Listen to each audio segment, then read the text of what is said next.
বন্ধন নিউজে আপনাদের স্বাগত। শুরু করছি আজকের খবরের এই অংশটি নিবেদন করছে চুঁচুড়া নবজীবন ফাউন্ডেশন। প্রজাতন্ত্র দিবসে হুগলিতে অরাজনৈতিক মেগা মিছিল করে তাক লাগিয়ে দিলেন হুগলির আদি সপ্তগ্রামের বিজেপি নেতা দেবব্রত বিশ্বাস। হুগলিতে এর আগে প্রজাতন্ত্র দিবসে এত বড় মিছিল হয়নি বলে মনে করছেন রাজনৈতিক মহল। হুগলির আদি সপ্তগ্রামের জনপ্রিয় নেতা এর আগে তৃণমূল থেকে বিজেপিতে এসে 2021 সালের বিধানসভা নির্বাচনে প্রতিদ্বন্দ্বিতা করেছিলেন, যদিও অল্প কিছু ভোটে তৃণমূল প্রার্থী তপন দাশগুপ্তর কাছে তিনি পরাজিত হন। জনপ্রিয়তার নিরিখে দেবব্রত বিশ্বাস তৃণমূলের বিধায়ক তপন দাশগুপ্ত থেকে সহস্র যোজন এগিয়ে এদিনে মেগা মিছিলে সে কথাই ফের একবার প্রমাণিত হলো। এই মিছিল কোনো রাজনৈতিক মিছিল নয়, এই মিছিল দেশ মাতার প্রতি ভালোবাসার মিছিল। সমর্থকদের সামনে দাঁড়িয়ে কথাই বললেন দেবব্রত বিশ্বাস। এদিন তিনি আদি সপ্তগ্রামের ছোট খেজুরিয়া থেকে মিছিল করে হুগলি বিপুলবাতী মোড়ে এসে স্বামী বিবেকানন্দের প্রতিকৃতিতে মাল্যদান করেন। তারপর ইমামবাড়া হাসপাতালে গিয়ে রোগীদের মধ্যে ফল বিতরণ করেন। লোকসভা ভোটের আগে তার এই রাজনৈতিক ময়দানে ফের নামা কি অন্য ইঙ্গিত দিচ্ছে? এই প্রশ্নের উত্তর ধোঁয়াশাই রাখলেন আদি সপ্তগ্রামের ডার্ক সাইডের রাজনৈতিক নেতা দেবব্রত বিশ্বাস।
আজকের এই মহামিছিল কিভাবে সম্ভব করলেন, কি উদ্দেশ্যে?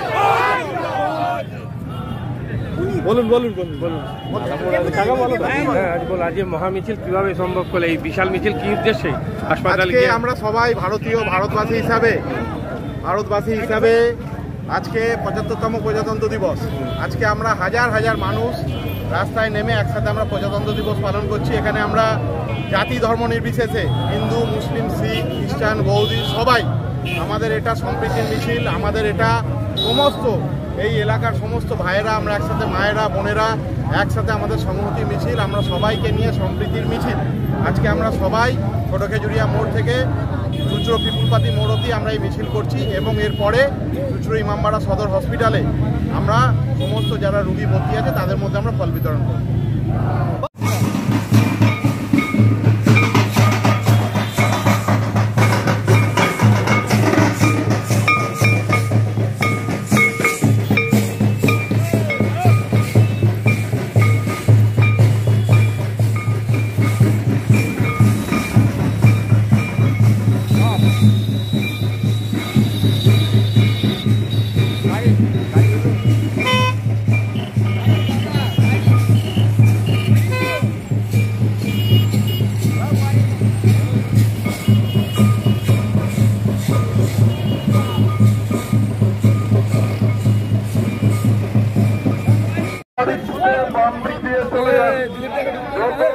গাড়ি আছে বাম দিকে ঘুরিয়ে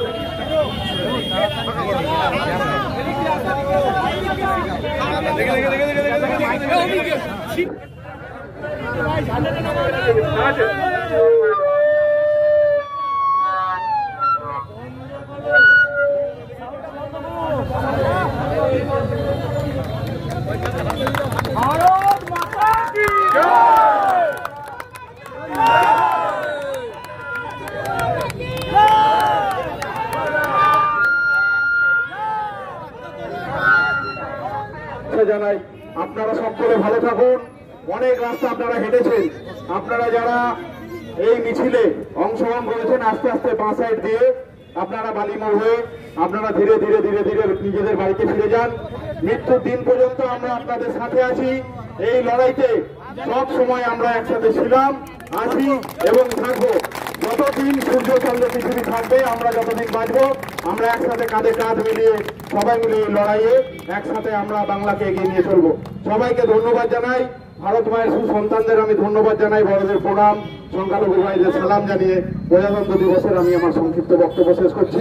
সকলে ভালো থাকবেন।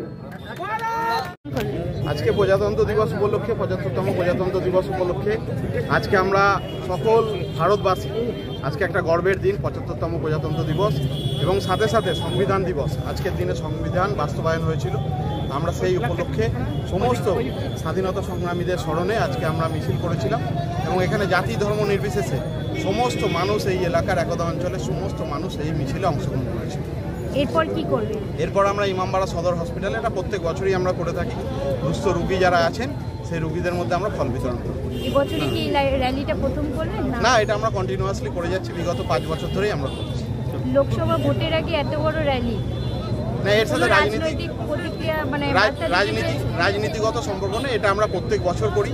এটা লোকসভা বা বিধানসভা বা পঞ্চায়েত বা পৌরসভার সাথে ব্যাপার নেই, এটা আমরা প্রত্যেক বছর আমরা এই র্যালি করে থাকি। ভারত মাতা কি প্রজাতন্ত্র দিবসে দেবব্রত বিশ্বাসের মেগা মিছিলকে স্বীকৃতি দিলেন চুঁচুড়ার বিধায়ক অসিত মজুমদার। উনি প্রতিবারই প্রজাতন্ত্র দিবসের দিন মিছিল করেন নিজের ব্যক্তিগত ভক্তদের নিয়ে। এটা ওনার ব্যক্তিগত কারিশমা, এর সঙ্গে রাজনৈতিক কোনো সম্পর্ক নেই। এদিন আদিসপ্ত গ্রামের ডার্ক সাইডের নেতা দেবব্রত বিশ্বাসের মিছিল প্রসঙ্গে কথাই বললেন বিধায়ক অসিত মজুমদার। দেবব্রত বিশ্বাস ওখান থেকে বার করে পিউলবাটি মোড়ে এসেছিল, উনি আগে তৃণমূলে ছিলেন, বিজেপিতে গেছেন, তাই এইভাবে ওর মিছিল করে কি তৃণমূলকে টক্কর দেওয়ার চেষ্টা করলেন? ব্যক্তিগতভাবে মিছিল করে, হ্যাঁ, ওটা ওর ব্যক্তিগত সম্পর্কের লোকেরা এই প্রজাতন্ত্র দিবসেও প্রতিবাদই করে। এবার নতুন কিছু নয়, এর সাথে কোনো দলের সম্পর্ক নেই। মাদকাসক্ত যুবকদের জীবনের মূল স্রোতে ফিরিয়ে আনছে চুঁচুড়া নবজীবন ফাউন্ডেশন। আজ থেকে 7 বছর আগে পথ চলা শুরু হয়েছিল এই সংস্থার। হুগলি জেলা থেকে শুরু হয়েছিল নবজীবন ফাউন্ডেশনের কাজ। আজ গোটা উত্তর পূর্ব ভারতে ছড়িয়ে পড়েছে তার ব্যাপ্তি। জেলা ও রাজ্যের হাজার হাজার মাদকাসক্ত যুবকদের মানসিক ও শারীরিক চিকিৎসার মধ্যে দিয়ে সুস্থ জীবনের পথে ফিরিয়ে আনছে নবজীবন ফাউন্ডেশন। কী করে এই সংস্থাকে তিল তিল করে গড়ে তুলছেন বন্ধন নিউজ এর ক্যামেরার সামনে, সে কথা বললেন সংস্থার কর্ণধার চন্দন দাস। দেখি ওটার মধ্যে কি আছে বা পাড়ার বড় দাদারা করছে, আমিও একটুখানি করি, ফিলিংসটা কি সেটা দেখতে যাই। এবং একটা সার্টেন টাইমের পর কি হয়, সেটা ফ্রিকোয়েন্সিটা তখন অনেক বেশি থাকে, গ্যাপ থাকে যখন শুরু করে, পরবর্তীকালে যখন নির্ভরশীল হয়ে পড়ে সেই একটা সাবস্টেন্সের উপর, তখন সেটা থেকে বেরোনোর জন্য সে নানা রকম চেষ্টা করে, কিন্তু তার ওয়ে আউটটা জানা নেই যে কোন রাস্তা দিয়ে গেলে নেশা থেকেও বিরত থেকে সুস্থ স্বাভাবিক জীবনযাপন করা যায়। তো আমি ভাবলাম যে শুধুমাত্র আমি সুস্থ স্বাভাবিক জীবনযাপন করলাম, আমার জীবনের সার্বিক উন্নতি হলো, বা আমার যেসব এম বা আমি জীবনে যে জিনিসগুলো করতে পারিনি সেগুলো আমি ফুলফিল করলাম, তাহলে তো শুধু আমার কথাই ভাবা হলো। তাহলে আমি এরকম কিছু কাজ করি যাতে আমার মতো আরও 5 জন আমার দ্বারা উপকৃত হয়, এবং একটা সার্টেন টাইমের পর যখন মানুষ চায় যে ফিরতে, অথচ তার কাছে রাস্তা থাকে না, তখন এই একটা WHO ওয়ার্ল্ড হেলথ অর্গানাইজেশন একটা প্রসিডিউর বার করেছে। গরম পানীয়র জন্য বিশ্বমানের flask, micro oven, mixer grinder, induction সহ আধুনিক রান্নাঘরের সামগ্রী উৎপাদন সারা বিশ্বে আলোড়ন সৃষ্টি করেছে বড়সিল। পাশাপাশি বিশ্বমানের সোলার গ্লাস, যা সোলার সিস্টেমের অন্যতম সামগ্রী তৈরি করে, সারা বিশ্বে নজির গড়েছে বড়সিল। দেশের বাজারে পাশাপাশি বিশ্ববাজারেও সব প্রতিযোগী কোম্পানিকে পিছনে ফেলে এগিয়ে চলেছে ভারতের বড়সিল। রাজস্থানের বড়সিল কারখানায় 1200 মহিলার কর্মসংস্থান হয়েছে। প্রতিদিন রাজস্থানের প্রত্যন্ত গ্রাম থেকে ওই মহিলাদের গাড়ি করে কারখানায় নিয়ে আসে কারখানা কর্তৃপক্ষ। তারা বড়সিলের বিশ্বমানের প্লেটের ডিজাইনে কাজ করে। দিনের শেষে তাদের গাড়ি করে বাড়ি ফিরিয়ে দেয় কারখানা কর্তৃপক্ষ। কর্মসংস্থানের এই বেনজির দৃষ্টান্তের জন্য বড়সিল কোম্পানিকে কুর্নিশ জানায় ভারতবাসী।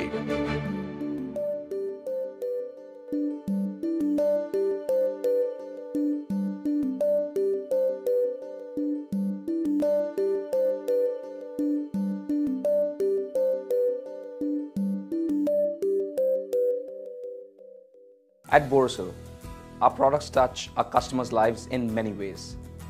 Our philosophy is simple: understand the evolving needs of our customers and deliver solutions to meet them.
We look beyond business.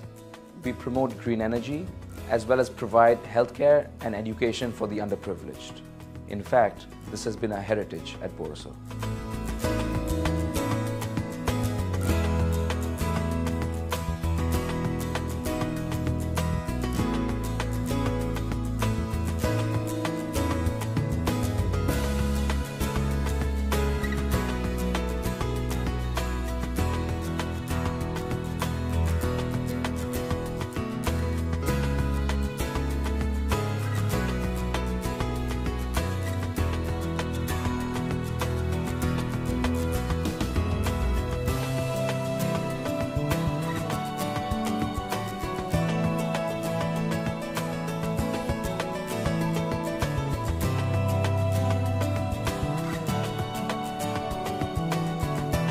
Our products are developed with innovation and thought. It is technology emboldened by the human spirit.